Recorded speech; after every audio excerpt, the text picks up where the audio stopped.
Once hailed as the engine of peace and prosperity, globalization now stands at a crossroads.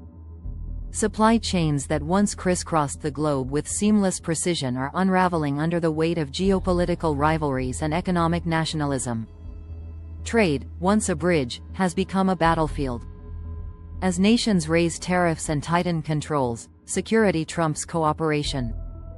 The smartphone in your hand, crafted from parts sourced worldwide, is now a symbol of fragility, not unity. From chip wars to energy crises, the global order is fracturing. What comes next?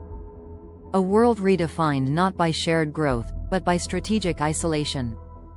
The age of open borders may be closing. The question isn't whether globalization is ending, it's whether we're ready for what follows. First, globalization has skyrocketed trade between nations. Products flow seamlessly across borders. In fact, global trade in goods and services reached $32 trillion in 2022, according to UNCTAD. This integration has fueled economic growth and created vast markets. For example, China and the United States alone accounted for over $750 billion in bilateral trade in 2023, illustrating the depth of interconnected supply chains. However, as trade has grown, so have trade barriers. Countries now impose tariffs and restrictions to protect local industries. The World Trade Organization reported that G20 economies introduced over 1,200 trade restrictive measures between 2020 and 2022. This reaction is becoming increasingly common. The U.S. Inflation Reduction Act of 2022, which includes $369 billion in clean energy subsidies, is seen by some trading partners as a form of economic nationalism. Why are these changes happening? Nations want to safeguard their interests and prioritize security, especially amidst rising global tensions. The war in Ukraine, for example, has triggered massive sanctions and prompted a European reassessment of energy dependence on Russia.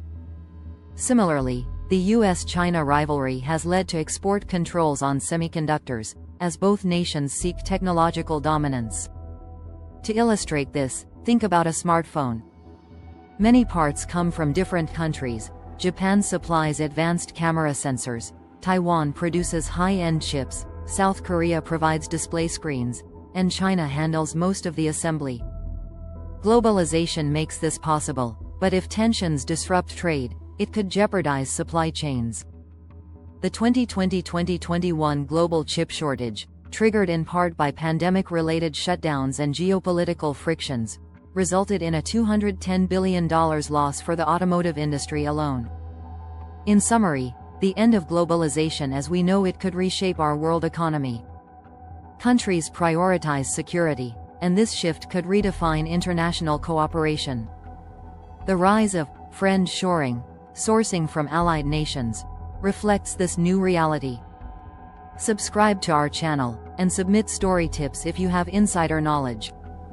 Join us on this journey of understanding the complexities of our world's facts.